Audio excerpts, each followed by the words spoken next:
Hello, this is Lady Boulay, and I hope you're having a marvelous day. Thank you for your support. Thank you for subscribing to the channel. Thank you for your thumbs up, for your comments, and thank you for sharing the videos. Thank you for all you do to support the channel. And yes, we are commanded to love one another, whether we want to or not, or whether we agree with each other or not. I came across this article from a publication called The Economist, and I was looking at black poverty and who's the poorest in America and why black Americans are always portrayed as the poorest in America, receiving the most welfare and food stamps and housing than anybody else. I wonder, why do they do that? And I know why they do it. America never likes to put the spotlight on anything negative about white America, so they focus on black Americans. This article says black Americans are overrepresented in media portrayals of poverty. So we already know that. We already know that white people are the poorest and they receive the most services, but they portray it as being black Americans. NBC reported recently that a meeting last year with the Congressional Black Caucus, a member told President Donald Trump that his planned welfare cuts would hurt her constituents, not all of whom were black. Mr. Trump is reported to have replied, "Really?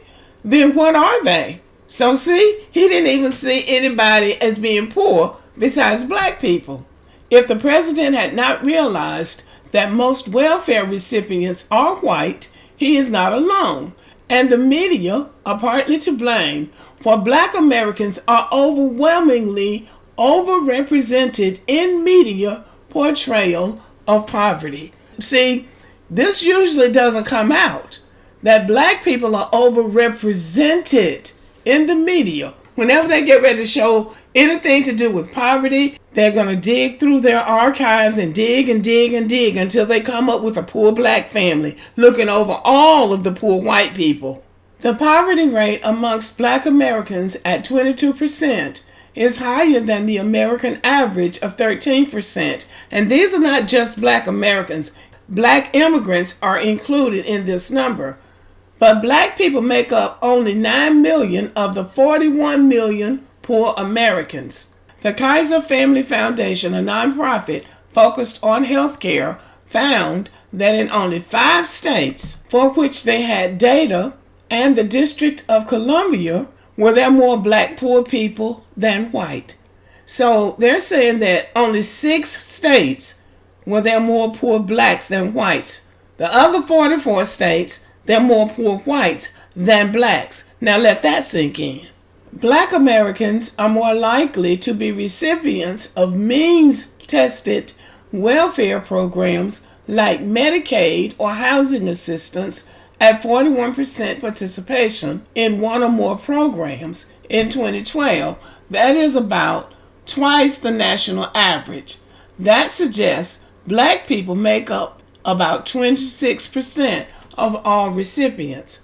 Now, using housing, public housing, as a means of determining whether somebody is poor is not correct, because black people still face housing discrimination in some of these places, but they have to pay full price to rent those projects.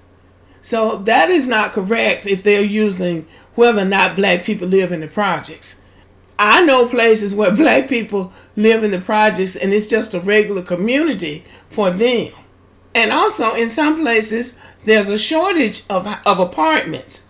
And so if you're not prepared to buy a house and you have to have somewhere to live, you might settle for a project. Especially, if you're black, because you're going to be living around black people. And a lot of these areas where black people live in the projects, they don't have all this gang banging and black on black crime. They just treat it like it's a regular apartment. So I don't think this is correct.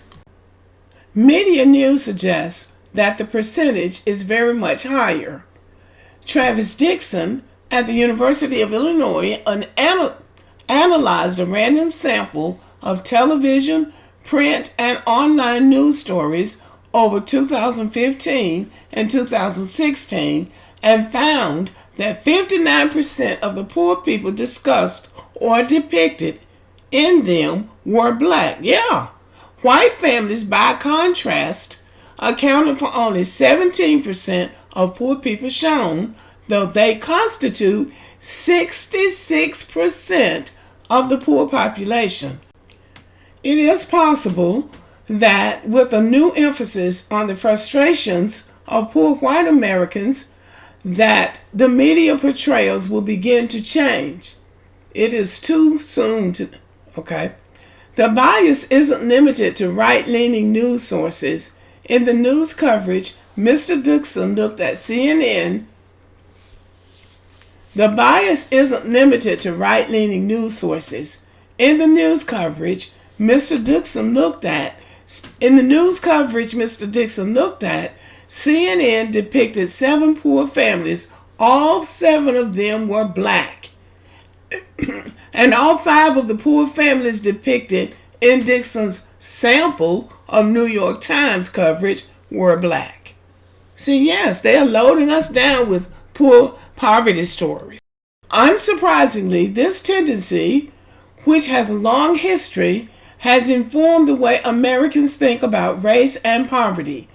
A politics professor at Yale found that in a survey in 1994, 55% of Americans thought that all poor Americans were black, and only 24% thought the reverse. Yes, because that's what they are being fed all the time.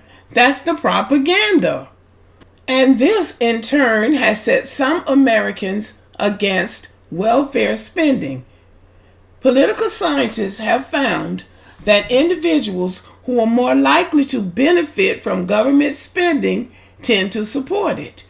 Richer people in poorer states are notably keen to cut domestic spending, but they found that racial resentment, listen carefully, racial resentment has an even greater influence on attitudes to government spending. They measured resentment via 2 questions about whether blacks should overcome prejudice without any special favors, and whether generations of slavery and discrimination have created conditions that make it difficult for blacks to work their way out of the middle class. The impact of resentment on attitudes towards spending was 4 times that of income differences and larger than measures of self-interest, including being unemployed. If welfare is seen as overwhelmingly benefiting blacks, it is little surprise that whites displaying racial resentment might oppose it. And they do. Republicans have gotten elected to office by being against programs that white people think benefit black people, when in fact they benefit them more than they do us. I think it's very hard to work your way out of poverty because the prices keep going up. Housing costs goes up, food goes up, cars go up, everything you need goes up. So if you start at the bottom, it's hard to work out of it. Because guess what I'm seeing when I go to Walmart now? I'm seeing white people working at Walmart. Now where I live, there was a time when they thought since black people are working at Walmart, they can't work there. Well, they're up there working now, but guess what? The black people are outworking them because black people know the system. There's even an Asian working in the Walmart where I go to for the neighborhood Walmart where I buy a lot of my food. There's an Asian up there pushing crates.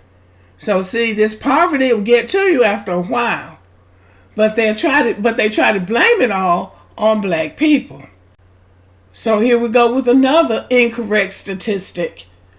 The Sentencing Project, an advocacy group for criminal justice reform, has found a similar pattern regarding violent crime. And we're not surprised about that either.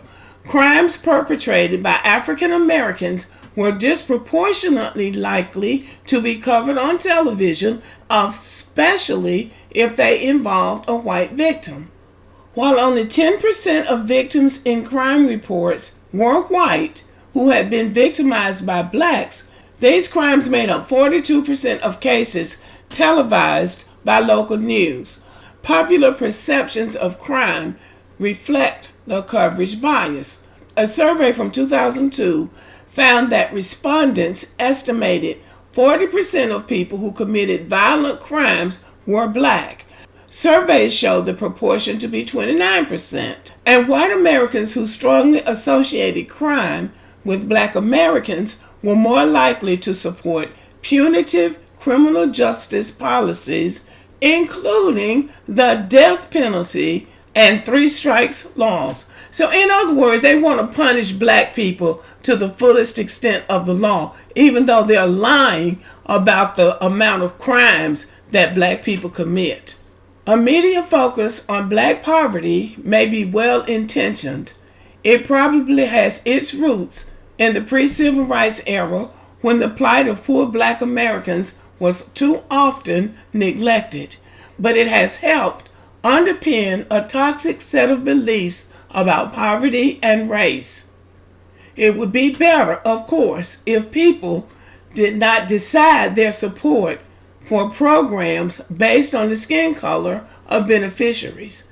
But until that is the case, a more accurate understanding of the diversity of welfare recipients would help. Yeah, it would help if people would just tell the truth. That's all it takes. Just tell the truth. The media lies about black poverty and black crime in America, which is why social media is so important. We can correct some of these lies just by exposing them. Okay, y'all, thank you for listening. Have a good evening.